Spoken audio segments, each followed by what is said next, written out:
શું કરે છે કે આપણને આ રસ્તાથી દૂર કરે છે, આ રસ્તાથી બચાવે છે।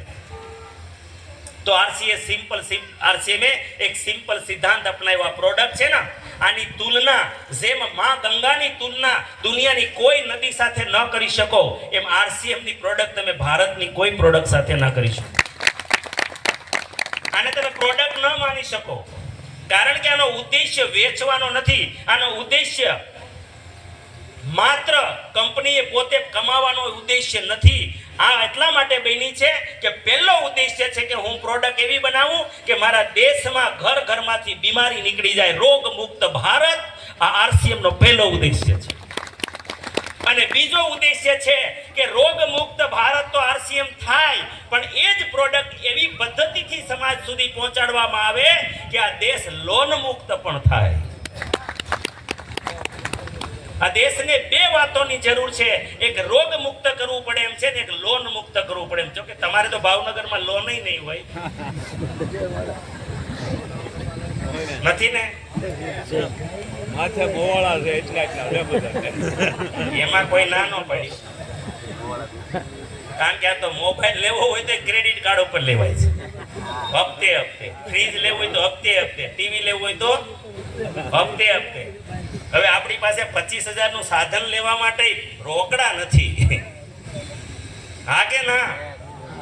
એવું કેટલા ટકા સમાજ છે? 80%।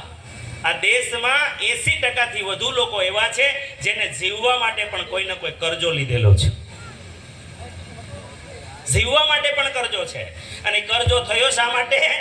તો એ જ બજાર, એ જ માર્કેટ, જે માર્કેટની પ્રોડક્ટ એ બીમાર કર્યા, એ જ માર્કેટની પ્રોડક્ટ આ દેશને લોનમાં ધકેલી દીધો। પણ આપણે તો સમજદાર, આપણે તો સમજદાર।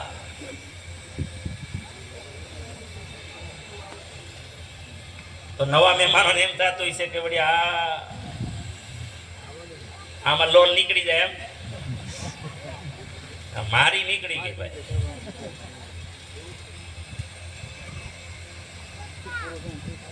અને અત્યારે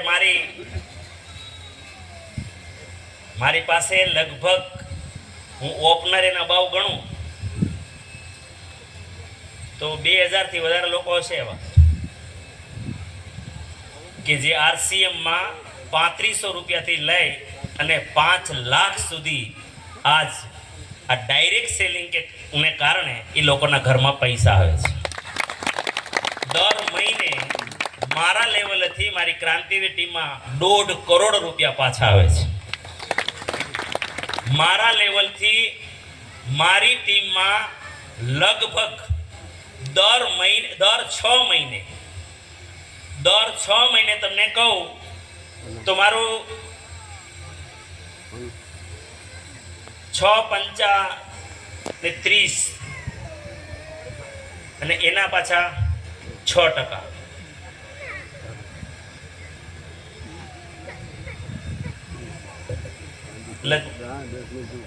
લગભગ દર 6 મહિને 18 લાખ રૂપિયાની પ્રોડક્ટ, ફ્રી પ્રોડક્ટ મારી ટીમમાં 6 મહિને પાછી આવે છે। હલો, બદલે કે ન બદલે? કઈ બદલે કે ન બદલે? હવે આની પેલા થતું જ નહોતું। આની પેલા ઈ ક્યાં જતું તું? માર્કેટ વાળા પાસે, અમુક લોકો પાસે। એટલે અહીંયા બહુ પ્રેક્ટિકલ ચીજ છે આ। હા, સ્વીકારવી ન સ્વીકારવી, આપણો અહંકાર આપણને માનવા દે ન માનવા દે એ 2 નંબરની વાત છે, પણ આ હકીકત છે। એટલે અમે લોકોને શું કરીએ કે અહીંયા ખાલી જગાડીએ અને એને રિક્વેસ્ટ કરીએ કે અહીંયા અમારી વાતો ઉપર ભરોસો ન આવતો હોય તો આમે પૈસા ક્યાં વધ્યા છે? 2000 બીજી લોન લઈ લેવાની, એકવાર બિલવાડા આવો, આમે ક્યાં વધે છે? તો 2000 બીજા ઊંચી ના લઈને એકવાર ભીલવાડા આવો, અને જો મારી જેમ અને કિરણ વાઘેલા અમારા જેટલા બધા એચીવરો છે એમને જેમ રસ્તો મળી ગયો જીવનનો, એમ કદાચ આપણને મળી જાય। હલો, અને આપણે જઈએ છીએ ને આ વખતે ઉનાળુ વેકેશનમાં ફરવા જવાનું બંધ રાખો ને એકવાર ભીલવાડા હોય ખર્ચામાં। કારણ કે કંઈક મેળવવા માટે કંઈક વાવવું તો પડે કે નહીં ભાઈ? હું દાણો એક દાણો વાવું તો મને 50 દાણા મળે ને ઘઉંના. વાવવું તો પડશે કઈ, હા યા ના? તો આવી રીતના મારી પ્રાર્થના છે, રિક્વેસ્ટ છે. એટલે આરસીએમએ શું કર્યું કે એક બીમારી ઉપર કામ કર્યું કે એને કેમિકલ, હાર્મફુલ કેમિકલ એટલે કે હાનિકારક કેમિકલ કાઢી નાખ્યું. કોઈ પણ પ્રોસેસ આ પ્રોડક્ટ બનાવે આમાં હાર્મફુલ કેમિકલ નથી જે શરીરને નુકસાન કરે. અને બીજું કે જે ખાવું જ પડે એમ છે. હવે હું ગમે એટલો સમજદાર હોય પણ હવા તો જે ઝેરવાળી, મારે હું અંકલેશ્વર જવાનો છું આજ રાતે, બરાબર? તો અંકલેશ્વરમાં કેવી હવા છે તમને ખબર ને? હવે હું ગમે એટલો હોશિયારી કરું, એ હવા તો લેવી જ પડે કે નહીં? તો ઓક્સિડેશન મારા શરીરમાંય થાય. હું ગમે એટલો હોશિયારી કરું. બીજું કે હું અંકલેશ્વર જવાનો છું તો ત્યાંની માર્કેટમાં જે કંઈ શાકભાજી આવે એ જ ખાવું પડશે ને. અને મારી રાજકોટની માર્કેટમાં જે શાકભાજી મારા ઘરમાં તો બનતું નથી, તો મારી મજબૂરી છે કે જે આવે છે એ જ ઝેરવાળું ખાવાનું છે. તો મારા શરીરમાં ઓક્સિડેશન થાય, તો મારે બહારનું ખાવું પડે. જે આજે